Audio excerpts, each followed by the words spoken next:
Mic'd up. Welcome everybody to Hall of Fame Conversations powered by the Mic'd Up social app and presented by Zenni. High quality glasses at affordable prices. Visit ZenniOptical.com today and order a pair of nice glasses. So my name's John Reger. I'm a PJ of America member and broadcaster. And joining us today is Rick Hatcher, the FSU baseball great, CEO of Play Treasure Coast Tourism, and past chairman of the Florida Sports Hall of Fame. Today's Mic'd Up Social is brought to you by the Florida Sports Hall of Fame, celebrating enshrined members of sports since 1961. Our goal today is to have a casual, informed, and fun conversation for our viewers. So let's introduce a man that has won a national championship with FSU in 1993 in football, won the Super Bowl 29 with the San Francisco 49ers, and has established a foundation to give back to local communities. Let's welcome none other than William Barnone Floyd to our Mic'd Up Hall of Fame Conversations. Welcome, William. Thank you. Glad to be here. That's fantastic. William, great to have you on, and I'll start things off with, as what we typically ask our Hall of Fame inductees and members that are on this is, what was the experience like when you learned that you were going to be part of the 2024 class for the Florida Sports Hall of Fame? Wow, man, I was ecstatic. It's one of those things that you just, you kind of search your whole life for individual events and things that you would love to be a part of. And, I was extremely happy about it. A lot of my friends are in, and I feel like the state of Florida has the best sports in America, bar none. So to be part of this, be part of the Florida Sports Hall of Fame with all of that great athletes from every sport that have been a part of it, I'm just happy about it. Well, we have to go there. We have to ask you, how did you get that name Barnone? How did that come about? Because it's everywhere. It's on your social media. No one calls you William except us probably. Everybody calls you Barnone. How did that come about? Well, man, great story. So I'm a week late in the camp going into San Francisco. Everybody's in the camp. I happen to get there a week late, and everybody's already in pads. The first person I see is Ken Norton Jr. And he's like, "Is that the best fullback in the NFL, bar none?" I have no idea what he's talking about, but I'm like, "Yeah, I guess." So I go into Common Policy's office. Dwight Clark is there. Love you, miss you, Dwight. And he basically throws his newspaper over at me right after I sign my contract. And I'm like, "Oh my God, this is what he's talking about." And front page of sports is like, William Floyd, last rookie in the camp, arriving today, felt like he was the best fullback in the NFL, bar none, hasn't played a single down in the NFL. So I walk in the locker room, it's bar stool, bar of soap, jail bar, bed, like everything but bar none, right? So that's basically how it started out. I ended up getting into a tussling match with great linebackers, a great friend today, Gary Plummer. We ended up getting into a tussling match. My first practice, I get kicked out of practice. So my first practice in the NFL, George Cephas kicks me out of practice, and Jerry Rice puts me back in practice. So that was pretty much how my first day of camp with the bar none and everything that came with it. That's fantastic. That's absolutely fantastic.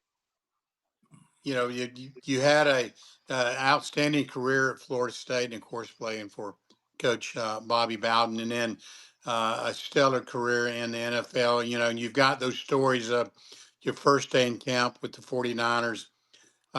What was it like playing for Coach Bowden at Florida State, and how did that prepare you for the NFL? Wow. I mean, I don't think it could have worked out any better. I was destined to be with Coach Bowden. I grew up in Tallahassee from the time I was 7 to like 10 and a half, 11 years old. Cora Fuller and myself used to ride our bicycles up to Doak Campbell from South City on Orange Avenue. And we go out to sit right out there. Back then, there was a lot of grass around the stadium. You could play kill to carry. You right in front of the stadium, look in the stadium, see the game, and hear everything that Gene was talking about. So we used to do that a whole lot. But I just fell in love with Florida State. I ended up moving to St. Petersburg, for the rest of elementary, 5th grade through high school. So, of course, that's home to me. But Coach Bowden came down to see me. I was coming back to camps, and he came in and told my mom, three things, and then the final closer with him. He was like, basically, Miss Floyd, William is going to come to Florida State. He's going to get his degree. He's going to help me win my first national championship, and he's going to play in the NFL. And she was locked right then. But then he went ahead and threw in that, and Miss Floyd, I'm going to take him to church. And once he said that, Yeah, it was, right. So that was just kind of how it was. And I mean, that's how it was kind of learning from Coach Bowden. And, you had a lot of great coaches come through college football, pro football, whatever. But when you think about the men that have been influenced by Coach Bowden, what if they've gone on to do, whether it be, Mark Rick, how he gives his testimony, and all the other players that come out of there. And then, you talk about Derek Brooks, who's a man of the year, and Ward Dunn, who's NFL man of the year. And we all got that from somebody. It was Coach Bowden, what he put into our lives and the way he built us. He was about building men. So you talk about playing for Coach Bowden, you talking about a guy considered as a father figure who always had my back. Well, William, we have a little golf show that's broadcast on AM 820, the Big 8 in Greater Tampa Bay. It's a golf show, but we were talking about you on the golf show last night, talking about football players on a golf show because we were talking about our mic'd up podcast today. But and the reason we did that is because our show is based in St. Petersburg. We're based in Ferg's 19th hole clubhouse right across the street from the Trop.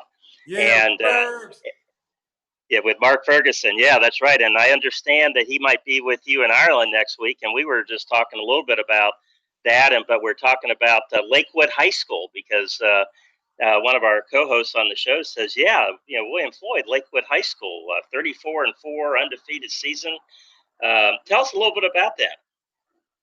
Wow, man. I mean, by the time we had got to that team that had went undefeated, most of us had been playing together ever since we were like 8 or 9 years old with Lakewood Little League, St. Pete Little League, Green Devils, and Lakewood Little League, either playing against each other or with each other. So by the time we got to high school, we knew how each other played. We'd already been beating everybody that we played against anyway. So our mentality was there's no way we're going to lose to anybody in our city once we get to high school. And we had a couple slips ups because we got a little cocky, and lost by a few points a couple of games. But like you say, only lost 4 games in high school, undefeated our junior year.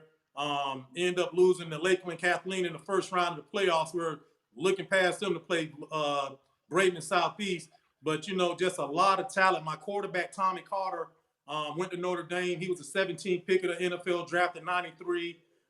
When we just had a lot of athletes on that team that went to D1, Division II schools. And like I said, we've been playing together our whole life, so we knew each other. And it's kind of funny that you mentioned Furs because it's all parking lot now, but that was the first place that we moved to in St. Petersburg is where Furs is located right now. Of course, it wasn't Furs then. It was Cat's grocery store.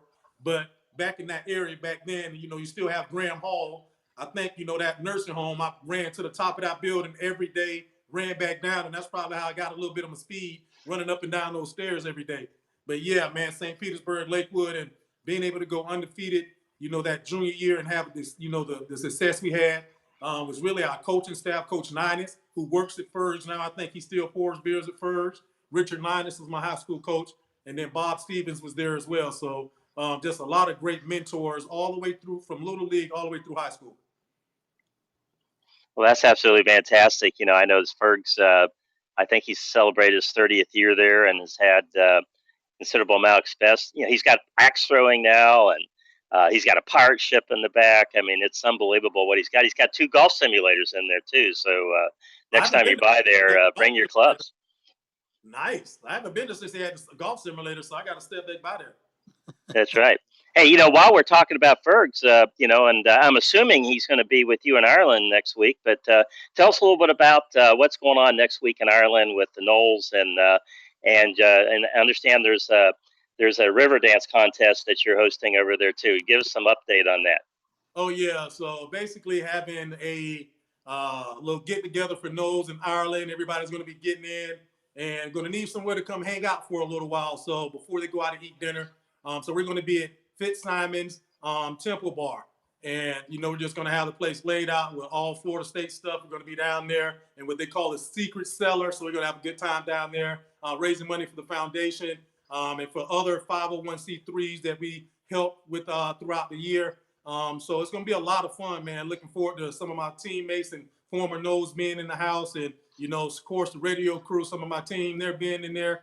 But I'm looking forward to seeing Fergs at that too. So definitely be reaching out for him. I think he's going to be putting out the word for us as well. So it's going to be a lot of fun. I cannot wait to get to Ireland and see these young men get it done. Now, refresh our memory here. In the past, have the Noles gone across the pond to play an opening game or something? Did they go? Have they gone before? No, this will be the first time that the Seminoles will be going across the water that way. Anyway, to tell the truth, I went across the water one time, but it was across the Pacific when I was in the NFL playing Japan. But this will be my first time going across the pond this way. So, I mean, I got as far as Bermuda. So I was out there in the middle of the pond, but I didn't get all the way across. So I can't wait to get over there to Dublin. I think the people are fantastic over there. They're really expecting us. They're laying out the red carpet for all Seminoles, even for the Yellow Jackets too. But they're just laying out the red carpet, so I can't wait to be a part of it. That's absolutely fantastic. So the day of that game is August 24th. Is that correct? Correct. So so the one thing you didn't explain very well is this river dance contest. It said Williams River Dance Contest. Well, Where they. I'm hoping that I can bring back some of my early 1990s, mid 90s river dance expertise, because I used to be very efficient in getting the river dance on. I was actually a 49ers river dance champion. So back then with the Niners, early 90s, mid 90s, there was, river dance was huge. So of course I got involved in it then and just had some fun with it. So I mean, it's a long time. It's about 30 years later, so I might not be able to get the knees up as high as I used to, but I can still keep the rhythm pretty good. So we'll have a lot of fun with it, and everybody will join in. We'll just have a lot of fun. Well, the dance in San Francisco 49ers, that explains Jerry Rice being on Dancing with the Stars. You guys had a lot of off the field talents there. Didn't know you guys were such proficient dancers. Yeah, we love getting into it, man. And it's it's kind of funny now that you say that about Jerry and Dancing with the Stars. Every time I see Rhythm, that's what I call him, Rhythm, the best ever. But I call him, I was like, Rhythm, man, every time I see you, man, it's like you Danny Terrio, you getting it down. I mean, Danny Terrio over in Melbourne every once in a while too. But now I think you've taken it over, man. Every time I see you, you're doing a line dance and putting the dance together. So he's enjoying it, man. I love Jerry. Well, it's great stories. You pull back on that and touch on a little bit of being a Seminole. I know I'm gonna have my TV zeroed in on the game and everything. What do you expect a little bit about the Noles as they get ready to take on Georgia Tech and all the prep with the new players coming in? And Georgia Tech is strong. As we mentioned before we started, they finished on a high note. So what do you anticipate with the game this week or next week? Well, to be honest, I just want to see them go out there and play like a team. And it's, in the era that we in, and I was just talking about that earlier, right? With, of course, we won all those games together because we played football together ever since we were like 10 years old, all the way through high school. So your teammates, and that's what happens, when you come in the 94 and you go through 3 or 4 years with guys and you're playing on the same, so you have that bond, you've grown together over those years. And in the era that we're in now, I think it's a testament to Coach Norvell and his staff, the way they've been able to get their transfers to come in and produce the way they have. So I'm excited about what we have, especially quarterback. The offensive line are all seniors. We got a lot of depth there. The skill positions, I want to make sure the wide receivers are going to get separation from the DBs. I think, sometimes you have to make sure you get separation. You can't always expect the quarterback to put the ball right there with the defender on you. I mean, you got to give them somewhere to throw it. But I think the running game is going to be huge for us this year. We got a lot of kids in the backfield that can get it done. Toy Philly, Holmes. I mean, this kid that just came out of Alabama. You got kids that can really run between the tackles, and then Toy Philly, of course, is dangerous out of the backfield. So offensively, I think we go out there, we handle business. Defensively, I think it's a little tougher. It's just so much talent on that side of the football, especially up front and in the secondary. And I think the question mark is going to be how are we at linebacker? Are we able to make sure we stuff it? Are the linebackers making the right reads, the right calls, getting in the right places? But we have so much talent in the secondary, so much talent in the defense on the defensive line. It's going to be interesting to see how everything plays out. But I think we're fine. Well, William, we've had quite a few football players on our Hall of Fame conversations, and we always ask this question because it's something that has just been a phenomena of recent years, and we want to get your opinion on the name, image, and likeness, and how you think that's affecting the Noles in any way, shape, or form, from the football team or in college football in general. Wow, man. Where was this when I was in college? Yeah, right. I mean, I think that's like what most of the guys say is like, man, we would have loved to be around. How much we've been able to, make and set ourselves up a little bit faster than getting to the NFL. But in that respect, to me, I think it takes the hunger away from fighting to that level. Because your whole life you're saying, man, I want to play professional sports. I want to play in the NFL. And then you go through all of these trials and tribulations to get there, and then you come out on that side, and man, it's just, you look back at it and you're like, man, look at what I was able to make it through to get here, and blah blah blah. And I think these kids now, they're not as hungry to me, because they're getting the money right out of high school and getting the deals right out of high school. They don't have to go through that little buffer period where they actually have to prove themselves, that they can make it somewhere 3 or 4 years. So if somebody's going to invest that type of money in them, at the next level, that they can depend on them to be there 3 or 4 years, or however long that first contract is. So I'm not hating on the young kids for being able to take care of their families. I just think they got to put a few more guardrails on it, because, how does Florida State at this point compete with Oregon, who has Phil Knight and unlimited NIL? The great thing about that is you have young men that want to come play for Coach Norvell, just no different than we wanted to come play for Coach Bowden. So I think that's what separates him from the rest. We have these young men that have seen his success, what he's done for players coming into Florida State, and they want to be a part of that. So for us, I don't think it's that dire. But for other programs, man, you can just see how this thing is going to be separated in a minute, where you're going to have, again, all these teams at the top of the pyramid, and everybody else kind of fluctuating down at the bottom of the pyramid. So they just got to put some guardrails on it. It's as being a former athlete that played at Florida State, again, back in the days where you aspire to get to that next levels where you could have that opportunity. I think you hit everything right on the head right now. And so it'd be interesting to see how all this is going to evolve. The next step, as a great way you putting it, there's got to be some guardrails put in place to just make sure it's beneficial for the kids and their families and everything, as well as the program that they're playing for. So great point there. Great points. Hey, they're building a new stadium up there. Not a new stadium, but Doak Campbell's undergoing quite a bit of renovations. And have you been? I know that you work with Florida State on their broadcasting team for football and things like that. Have you been poking around this summer and taking a look at the progress? I've been getting a lot of pictures. I haven't actually got inside the stadium, but I've been getting a lot of photos of it, the progress that they've been making. It's going to be really, really nice when they finish that. And hats off to Michael Laufert for having the vision to bring that to Tallahassee. I think we have to start competing. We're talking about the NIL. We have to be competitive in the stadium space as well. It's and then the football facilities as well. Florida finished up their $100 million deal a couple of years ago, whatever it was.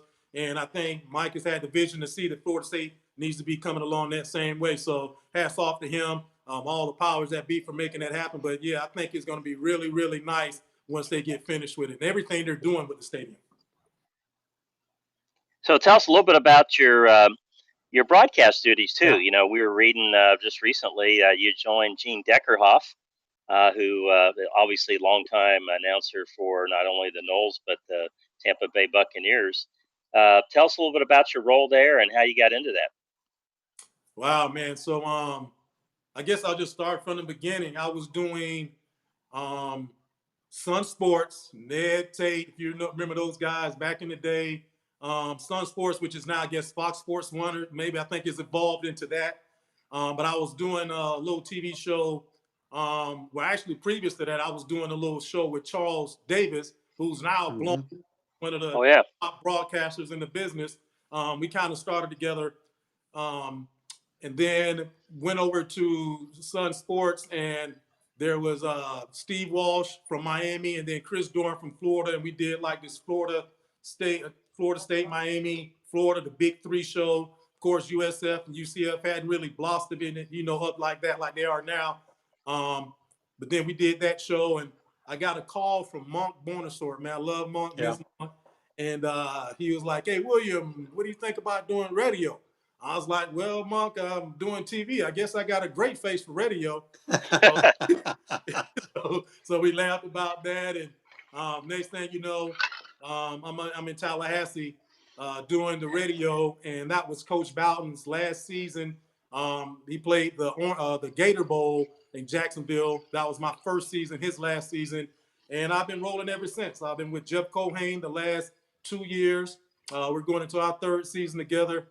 So it's nobody's gonna ever fill in for the legend Gene Deckerhoff, man. I mean, who else, gets it done like Gino? But Jeff is doing a great job, and really just happy to be I'm the second oldest tenured guy on the staff. Our spotter, Andy Surratt, has been there just as long as Gene, maybe 35 years, 36 years, something like that. So got a long time before I can catch up to that. But 18 years is a long time to be on the broadcast, and just proud of the opportunity, and thankful for the university for letting me hang around this long.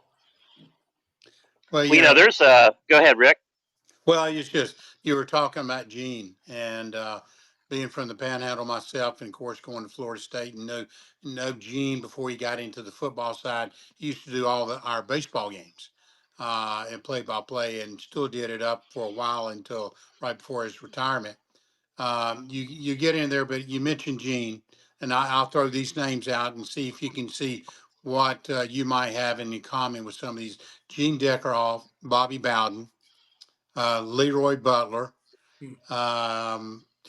Barry Smith. Do you see anything in common with them? A couple of things, and you right now? Oh man, I think if you're talking about the football players, I think all of our willingness to give back, to give our time to different charity events. I see those guys out doing a lot out in the community, and that's what I'm all about. And I think what it kind of boils down to, even Gino, he'll come out and support everything that we get done. But I think from Coach Bowden, it's us seeing him, and then all of us are seeing Coach Bowden interact, and it's just the most genuine you can ever see from a person. I mean, you don't get anything but the real Coach Bowden. Correct. So I think all of us kind of learned that from him, and we kind of embraced that and tried to put that into our own lives and give it back out to the world. So I think that's what basically all of us might have in common, is that we all respect Coach Bowden, love what he taught us, and we all try to implement it in our lives. Well, and one other thing that you have in common with all those folks there, you guys are all in the Florida Sports Hall of Fame, or you will be in October. Yeah. Because everybody I mentioned are in there from that. So that's one more element you get to say that you got in common with those guys, and great, great people. Yes, they are, all of them. Yeah. William, being a PJ golf professional, I've got to ask you this question because it seems just about everybody that we've hosted on Hall of Fame Conversations has played golf or is an avid golfer. And I know that you're an avid golfer because throughout most of the charity events and things around the state of Florida, there you are and you're playing. And looks like you always have a good time with that. How did you get introduced to the game of golf? How did you start playing the game of golf? Wow. Well, I started playing in college. I didn't get serious until I got out to San Francisco and started hanging out with Jerry Rice. But I bought my first set of clubs from Matt Fryer in Tallahassee. And of course, I know nothing about golf. But when I got out to San Francisco and tried to play with Jerry, he was like, "William, actually, bar none, I'm not going to let you play with clubs that are 2 inches too short for you. You got to play with the right equipment, bro." So Jerry got me hooked up, got me in the right equipment. And then ever since then, I've kind of been trying to swing it. That was 94, 5-ish. And ever since then, I mean, I've got to the point now, with your golf game, you're going to go take a bunch of lessons, or you're going to find out what swings work for you and your clubs. And that's kind of where I'm at in my golf game. So I know what my ball is doing now. Putt pretty decently. You know, every once in a while I can be part none, but every once in a while I get it done too. So it's all good. So what's your lowest score you ever shot anywhere? Man, I shot a 79 at Killearn in Tallahassee. Yeah. I had my first ever hole-in-one. I am on the wall. If you ever get by East Lake, hole 15, 165 out, one hopper into the hole. Warwick Dunn was on that at that hole. It was actually his tournament. So my only hole-in-one. It's lovely. I go and my Xander Schauffele is right above me, and like all of these great players that have hit holes and ones there from the 20s all the way down, I'm on that board forever, baby. So that's what I love about East Lake. So my favorite golf course is East Lake. You know, we have an expression in golf too. You know, when someone shoots 80 or someone shoots 79, you know, it's only one stroke difference, but the expression is 79 is at least 10 shots under 80. Yeah. Yep. Yeah. Probably. I don't know if I'll ever get close back to that again. I got to start taking some lessons from you. Well, absolutely. You know, it's one of those things too that if you take lessons, you'll save money in golf balls. You won't lose as many. So that's good. Good to hear. Hey, tell us a little bit about your foundation and how that came about, and you know what kind of work you're doing with that. So William Floyd's Barnone Foundation was established in 1996 when I was out in San Francisco with the Niners. I actually didn't have a whole lot to do. I'd gotten basically a situation where I'm leading the entire NFL in receptions. One of my linemen comes and jumps into me from the side, takes me out. So it took me a year and some change to rehab from that. So during that year, I was out in the community, dressing up as Santa Claus, going out, giving my time, signing autographs, doing whatever I could just to stay busy in the community. And I was like, I'm doing all this work, I might as well try to, get something started for myself. So we started that out in San Francisco, brought it here to Florida. And basically what it really focuses on is single parent families, families in distress.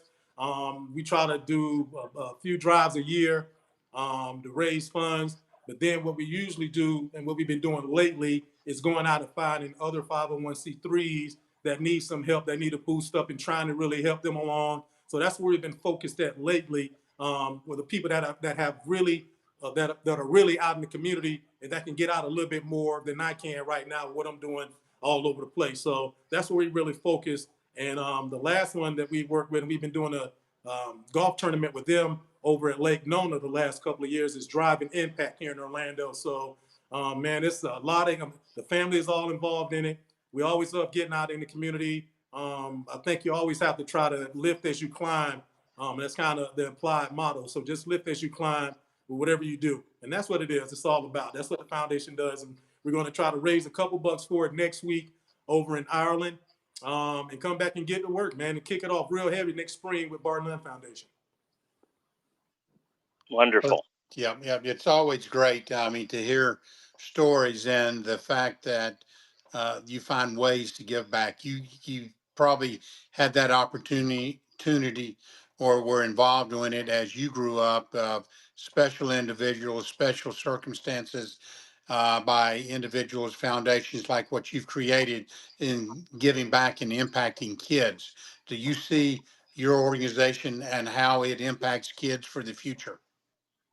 Oh yeah, I mean that's one of the main things that we did a couple years ago, and I want to get back into it here next spring. Is a 7-on-7 football team, and I still talk to some of those kids today. They've gone on to play at D1 schools, D2 schools, gone on to get their degrees, and that's what you really want. Like my son, he's like excited to play football, but the only thing I'm concerned about is being able to put a degree next to my degree and your sister's degree.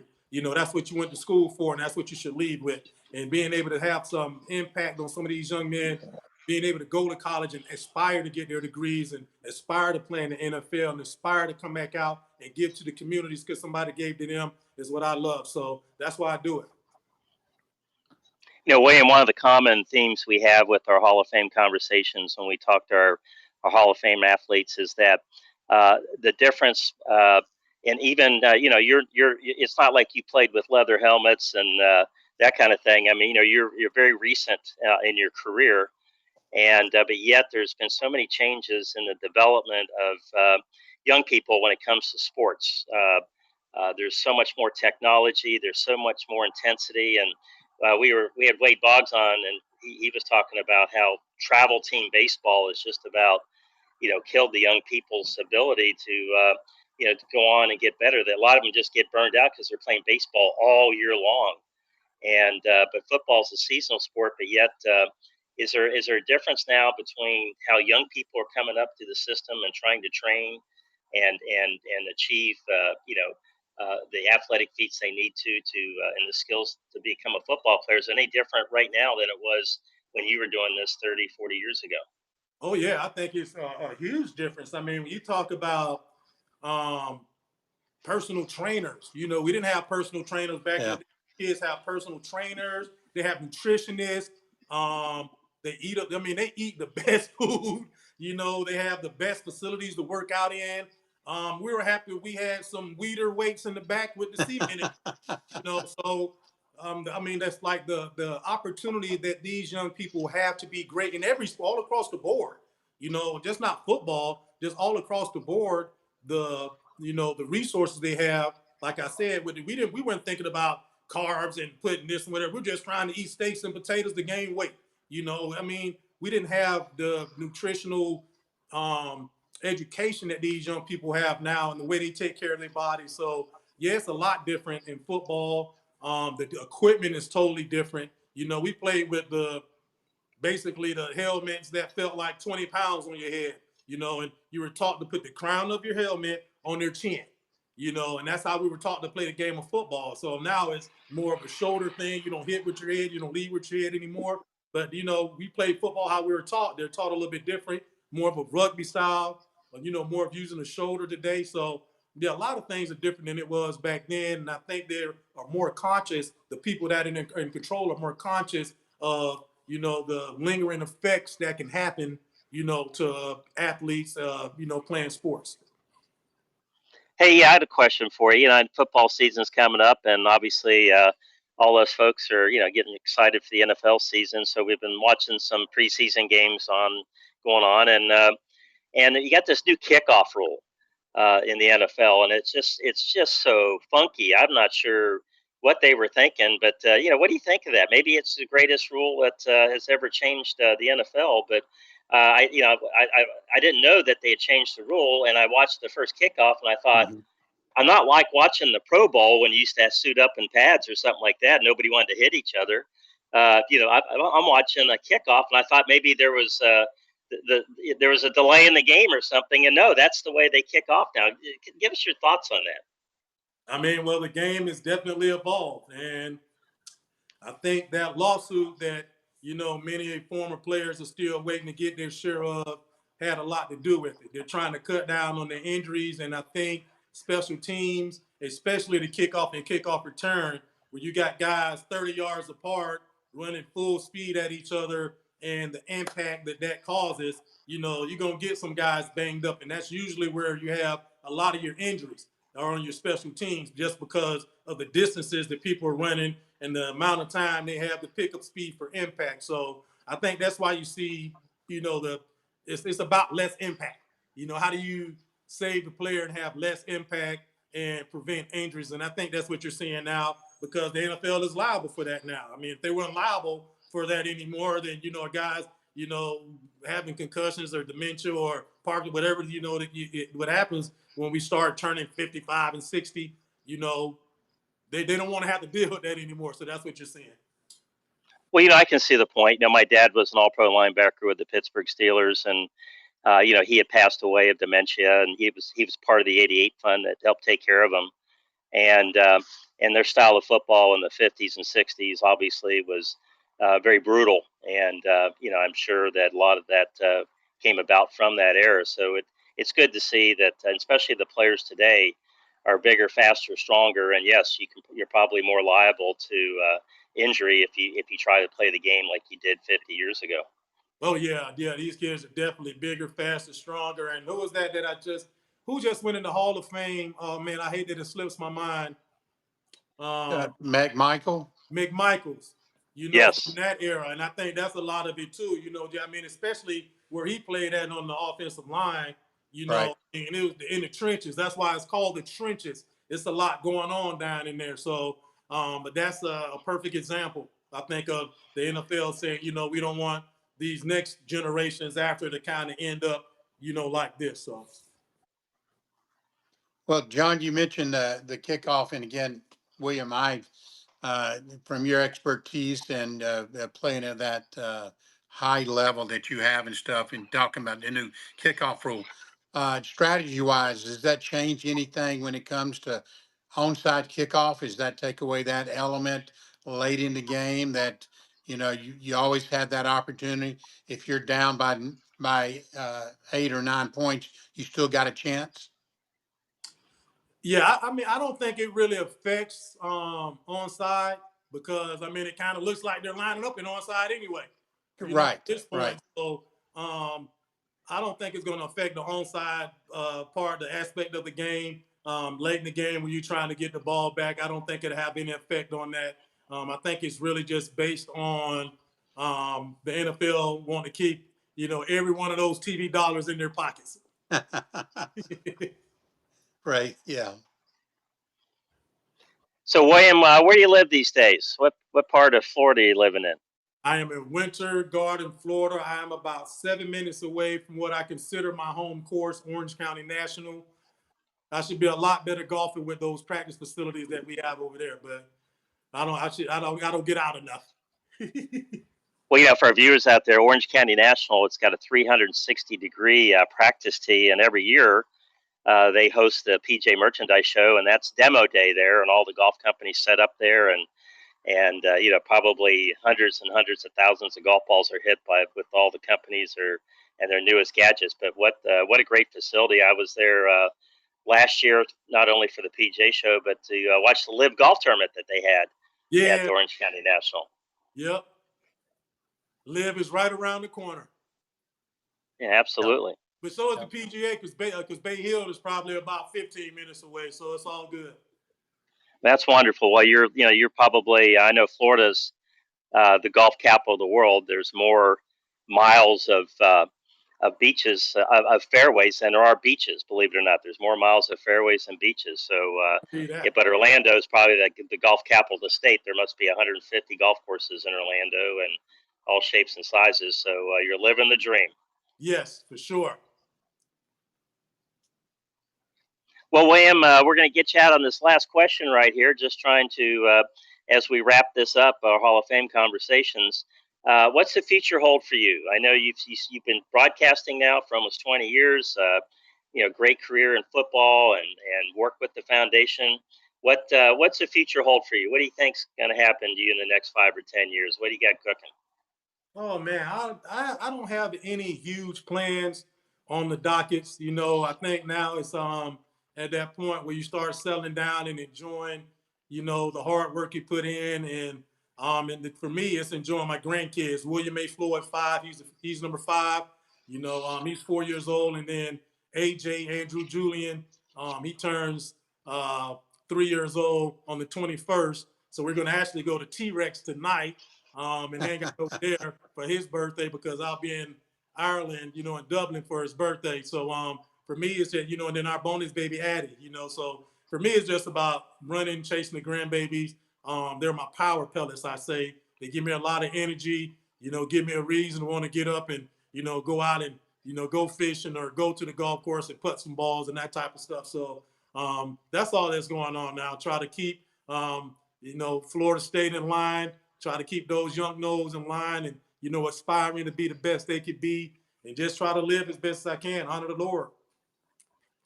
Well, that's awesome. So for listeners out there, you've been listening to Hall of Fame Conversations on Mic'd Up Social, powered by Zenni Optical. You've been listening to William Floyd, a man that's won a national championship with FSU in 1993, won the Super Bowl 29 with the San Francisco 49ers, and established a foundation to give back to the local community. So on behalf of myself, John Reger, PJ broadcaster, Rick Hatcher, CEO of Treasure Coast Sports and past chairman of the Florida Sports Hall of Fame, and I might add an FSU baseball great. We thank William Floyd for being on Hall of Fame Conversations and the Florida Sports Hall of Fame, and we're looking forward to your enshrinement in the fall of 2024 in Orlando on October 15th and 16th. So, William, thank you very much. Thank you very much. Thank you, sir. Thank you very much, Rick. Thank you, John. Appreciate it, fellas. Sure thing. All right, Thank you. everybody take care and drive safely. Go Noles.